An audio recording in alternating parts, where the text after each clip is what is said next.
یہ جو ٹرانزیشن ہے، یہ جس طریقے سے ایک ادارے کا ہیڈ ہٹا ہے اور دوسرا ہیڈ بنایا گیا ہے آئین اور قانون کے مطابق، یہ ایک بہت خوش آئند بات ہے، اور یہ ہمارے ملک کو جمہوری عمل میں بھی، اداروں کی عزت میں بھی، وقار میں بھی ایک بلندی ملے گی، اس میں ایک بڑھاوا ملے گا، جو چیز سامنے آ رہی ہے قوم کے۔ دوسرا ابھی بات کی گئی، yes I do believe in one thing, کہ اگر صرف اور صرف مجھے عہدہ پسند ہے اور میں کارکردگی نہیں کر رہا، ڈیلیور نہیں کر رہا، تو ایک سٹیج پر ہو سکتا ہے کوئی بھی میرے دائیں بائیں سے آ کر ڈیلیور کرنا شروع کرے۔ جب وہ ڈیلیور کرے گا تو جو لوگ دیکھ رہے ہیں تو پھر مجھ سے زیادہ اس کی عزت ہونے لگ جائے گی۔ آج یہ بات میں عام عوام کی طرف سے بھی کہتا ہوں، چاہے منتخب حکومت ہو یا کوئی ادارے ہوں، وہ قانون نافذ کرنے والے، افواج پاکستان، ہمارے اور دوسرے ادارے جو ہیں، ان سب میں اگر وہ اپنا کام نہیں کریں گے تو پھر کسی کو تو آ کر کام کرنا ہے نا، پھر شور مت ڈالا جائے۔ تو میں یہ کہوں گا آج موقع ہے ہر کوئی اپنا کام کرے اور اس کا احتساب خود نہ کرے، یعنی کہ یہ طریقہ کار نہیں ہونا چاہیے کہ میں خود ہی پرچہ حل کروں اور اس کے نمبر بھی خود ہی لگا دوں۔ میاں عدیل صاحب، اس وقت ہمیں سربراہ عوامی مسلم لیگ شیخ رشید صاحب اس وقت ہمیں ٹیلی فون کال پہ جوائن کر چکے ہیں۔ السلام علیکم شیخ رشید صاحب۔ وعلیکم السلام۔ شیخ رشید صاحب، جو نئے چیف آف آرمی سٹاف کی تعیناتی کی خبر جو سامنے آئی ہے، اور ہم اب اس وقت ڈسکس بھی کر رہے تھے کہ کتنے چیلنجنگ اس وقت ٹائمز ہیں، جنرل جاز اوان صاحب نے بھی کہا پروگرام میں کہ جنرل راحیل شریف کو جو ہے وہ ایک منجی ہوئی ٹیم ملی ہوئی تھی، کتنے چیلنجنگ یہ حالات ہوں گے سر، اور ایسے میں سویلین لیڈرشپ کا جو رول پلے ہونا ہے وہ کس حد تک وہ لیڈ لیتی ہوئی نظر آئے گی ان ٹائمز میں؟ دیکھیں گے جو نئے آرمی چیف آئے ہیں وہ انہیں 4 ناموں میں سے آئے ہیں، 5 میں جو بھیجے گئے تھے۔ پہلے ایک طرف اشفاق کیانی جو ہے وہ ان کے بعد ناصر باجوہ کے جو باجوہ یہ 10 کور کو ہیڈ کر چکے ہیں، اور میں یہ سمجھتا ہوں کہ چاروں کے چاروں جو کور کمانڈر تھے آلموسٹ ایک ہی بیچ کے تھے، اور ایک ہی کور کمانڈر تقریباً ایک ہی جیسے ہوتے ہیں، اور مین 10 کور کو انہوں نے ہیڈ کیا ہوا ہے، اور کوئی نیچے سے کسی نے نہیں اپوائنٹ کیے، اور چاروں میں 2 ہو گئے ہیں تو بہتر فیصلہ ہو گیا میرا خیال ہے۔ شیخ رشید صاحب، یہ جو راحیل شریف صاحب کہتے تھے کہ دہشت گردی اور کرپشن کا گٹھ جوڑ توڑ کے رہیں گے، یہ آگے کس حد تک کنٹینیو ہوتا ہوا نظر آئے گا؟ یہ تمام دہشت گردی کے خلاف جو کارروائیاں تھیں اور ایک فرم ریزالو نظر آتا تھا جنرل راحیل شریف کا۔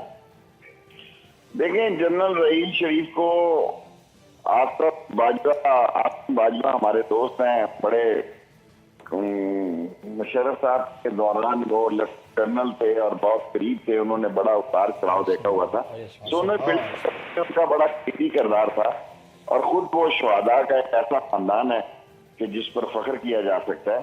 لیکن دہشت گردی اور کرپشن جو ہے، کرپشن کا کیس سپریم کورٹ میں ہے، اور سپریم کورٹ میں مجھے پوری امید ہے انصاف ہو، اور اگر سپریم کورٹ سے بھی یہ جو چور پکڑے گئے ہیں پاناما کے، اگر وہ نہیں پکڑے جاتے تو پھر اللہ تعالیٰ رحم کرے ہمارے حال سے، ہم کیا کر سکتے ہیں۔ تھینک یو سو مچ شیخ رشید صاحب، بہت شکریہ ہمیں جوائن کرنے کے لیے۔ اجمل وزیر صاحب، سویلین، اور جو جاوید صاحب نے بھی ایک بات کہی کہ سویلین لیڈرشپ کو جو ہے وہ لیڈ کس حد تک لینے کی ضرورت ہے، اور کس لے پائے گی مطلب وہ لیڈ، اور وہ جس سپیس آپ نے بھی کہا کہ فورن پالیسی ہو، تمام معاملات میں جو ہے ایک ڈومیننس نظر آتی تھی، وہ سویلین لیڈرشپ کیا وہ اوور کم کر سکے گی وہ سپیس جو کریٹ کی ہے؟ دیکھیں اس میں کیا تھا، اس میں صرف یہ تھا کہ راحیل شریف صاحب عید کے دن وزیرستان میں عید منا رہے ہوتے آئی ڈی پیز کے ساتھ، اور میاں نواز شریف صاحب کبھی سعودی عرب اور کبھی لندن، اور زرداری صاحب کبھی دبئی، اور ہماری جو پولیٹیکل لیڈرشپ ہے وہ ادھر مناتے تھے۔ دوسری بات، جہاں پہ کوئی بھی اے پی ایس سے لے کر آخر تک آپ آئے، جو آخری یہ جو کوئٹہ کا یہ جو ابھی گڈانی کا ہوا، سب میں جیسے واقعہ ہوتا تھا اس کا جو پہلے جو وہاں پہ پہنچ جاتا تھا وہ راحیل شریف صاحب ہوتا تھا۔ اچھا، اگلے دن آپ کو وہ نظر آتا تھا ایل او سی پہ، اگلے دن آپ کو نظر آتا تھا وہ کراچی میں، اگلے دن آپ کو نظر آتا تھا وہ جو ہے نا فاٹا کی کسی ایجنسی میں. سو یہی وہ چیزیں تھی کہ اس نے اپنی ڈیوٹی دن رات ایک کر کے کی. حالانکہ اس کے مقابلے میں جو پولیٹیکل لیڈرشپ تھی، میں میاں نواز شریف صاحب پورے دور اقتدار میں ایک دفعہ فاٹا کی کسی ایجنسی میں نہیں گئے. منموہن صاحب جو صدر پریزیڈنٹ ہے، پتہ نہیں وہ بھی میرے خیال میں، مجھے تو نہیں لگتا کہ کبھی گئے ہو. اچھا، وزیر داخلہ صاحب کبھی بھی نہیں گئے، چودھری نثار صاحب، حالانکہ مجھے پسند ہے وہ اس پورے کیبنٹ میں، لیکن وہ نہیں گئے. اسی طرح وزیر دفاع صاحب ٹی وی پہ اور ادھر ادھر بڑی باتیں کرتے ہیں، کبھی نہ ایل او سی کی طرف گئے، نہ کبھی فاٹا کی طرف گئے، اور نہ کبھی کراچی جا کر اس نے آپریشن کے حوالے سے کوئی بریفنگ شریفنگ یا کوئی ایسی وہ کی ہے. وزیر دفاع بہت بڑی پوسٹ ہوتی ہے آئینی طور پر، لیکن وہ نہیں کر. اب مسئلہ یہ ہے کہ جب خود پولیٹیکل لیڈرشپ وہ، یہ تو وہ بات ہے نا کہ نہ کیڈاں گے نہ کیڈاں دیں گے، وہ پنجابی میں کہتے ہیں نا، نہ خود کام کرو نہ کسی کو کرنے دو. اگر یہ جیلسی پھر آپ کو ہوتی ہے کہ نہیں جی فلانا لیڈ کر رہا ہے، اور پھر آپ کو وہی ذہنی مسئلے شروع ہو جاتے ہیں کہ جی پھر یہ تو ہم نے یہ کرنا، پھر اس کے لیے آپ کو ایکٹیو کردار ادا کرنا ہوتا ہے. اگر آپ کریں گے تو پھر آرمی چیف کی طرف کوئی نہیں دیکھے گا، وزیر اعظم کی طرف دیکھے گا. آج بھی میں آپ کو ایک بات بتا دوں علینا، عوام کا جو مسئلہ ہے، کیوں راحیل شریف صاحب کی لوگ عوام جو ہے نا اتنا آپ سوشل میڈیا پہ دیکھتے تھے، ویسے بھی لوگ اتنا کیوں زیادہ تھا؟ اس کی وجہ یہ تھی کہ وہ جو اس کی ڈیوٹی تھی وہ 100% صحیح طریقے سے انجام دے رہے تھے. اس کے بدلے میں جو آپ کی پولیٹیکل لیڈرشپ ہے، جو اون کرتی ہے، جس کو عوام ووٹ دے کر اس مقام پہ عزت، رتبہ، جھنڈے، روٹ ان کے لیے رکھتے ہیں، روڈ بند ہو جاتے ہیں، کوئی ایم پی اے بنتا ہے، کوئی ایم این اے بنتا ہے، کوئی سینیٹر بنتا ہے، وہ عوام سے ڈائریکٹ.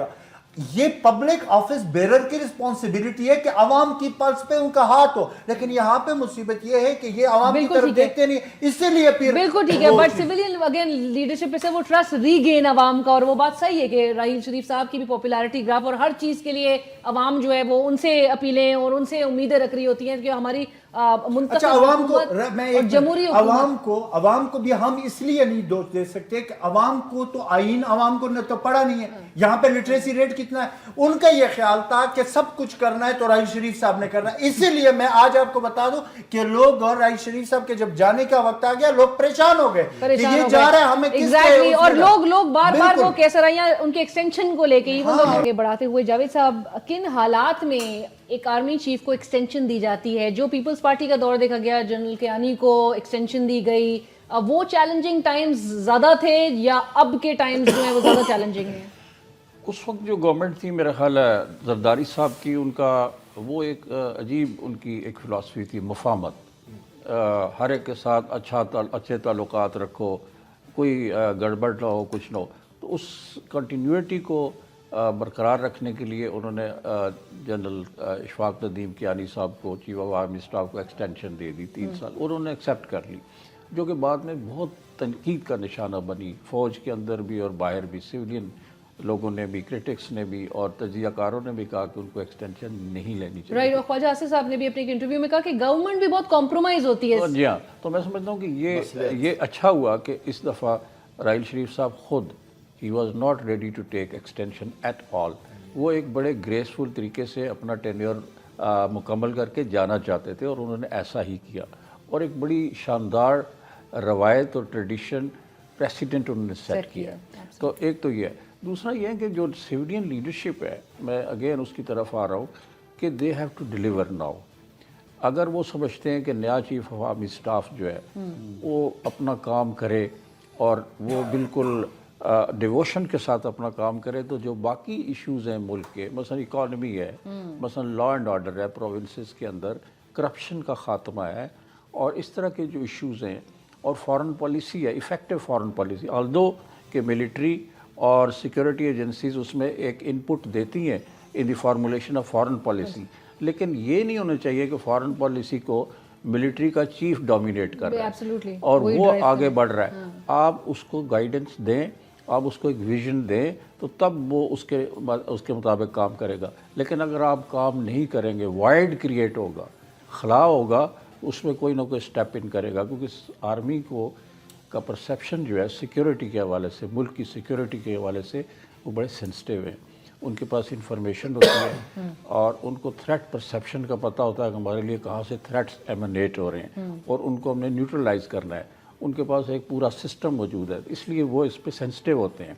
وہ پرائم منسٹر کو بھی بتاتے رہتے ہیں کہ جناب ہمیں افغانستان سے, انڈیا سے, ریجنل ایشوز, ریجنل سچویشن ہمارے لیے کیا تھریٹس لے کے آ رہی ہے, اس کو کیسے ہینڈل کرنا ہے. تو یہ فوج کا تو یہ کام ہے, آپ ان کی ان پٹ تو لیں لیکن آپ ایک فارن پالیسی کے لیول کے اوپر اپنا کام خود کریں, اور امریکہ کے ساتھ تعلقات, یورپ سے تعلقات, دوسرے ملکوں سے تعلقات, روس کے ساتھ تعلقات, اسلامی ملکوں سے تعلقات کو کس طرح فروغ دینا ہے, یہ پرائم منسٹر ان کی ٹیم کا کام ہے, فارن آفس کا کام ہے, فارن منسٹر کا کام ہے. یہ ساری چیزیں فوج پہ نہیں چھوڑی جا سکتی. اس لیے میں سمجھتا ہوں کہ اب جو ٹینیور شروع ہو رہا ہے 2018 تک, اگلا 1 سال, 1.5 سال, 1.25 سال, اس میں پرائم منسٹر نے یہ ثابت کرنا ہے کہ میں انچارج ہوں and I am the in charge of this So country. will he be able to take the lead? I don't know, but I wish he could. But looking at the 3.5 years, اس میں تو انہوں نے, راحیل شریف صاحب نے بہت ساری space لے لی تھی. ان کے اندر جو ڈائنامزم نہیں تھا, تحرک, اور ان کے اندر یہ they were not very dynamic and they were not very active, they were not taking big initiatives.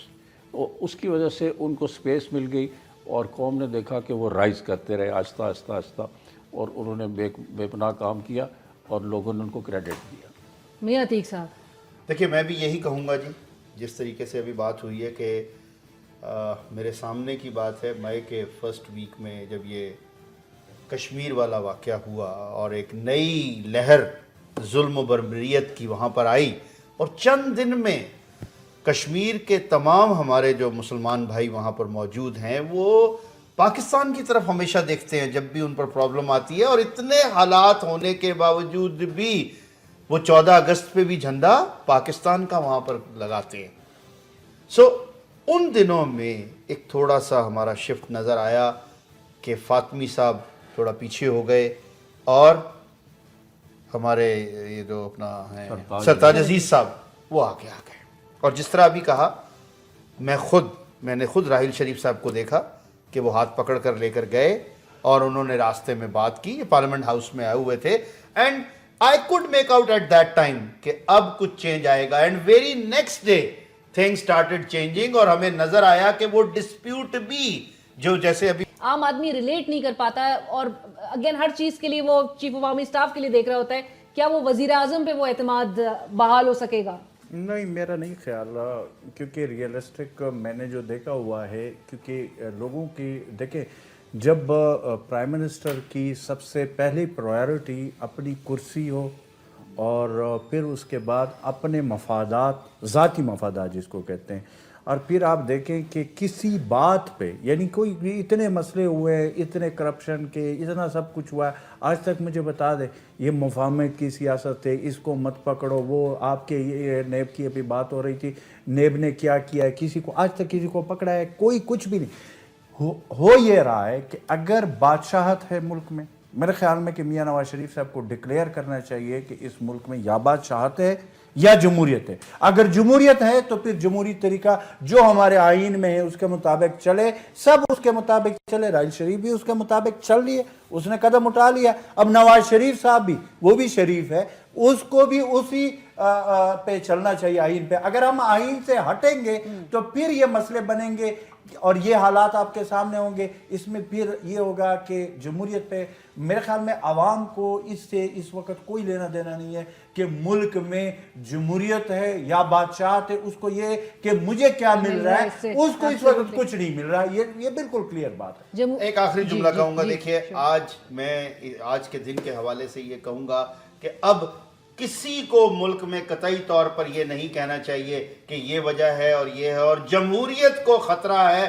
بالکل جمہوریت کو کوئی خطرہ نہیں تھا, نہ پہلے تھا, نہ اب ہے, نہ آگے ہوگا. ہاں یہ ضرور ہے, جو جمہوریت کے ٹھیکیدار ہیں اور جو ذمہ دار ہیں, جو کرسیوں پر بیٹھے ہیں میرے سمیت, ہمیں ہماری پرائورٹی ڈیلیوری گورننس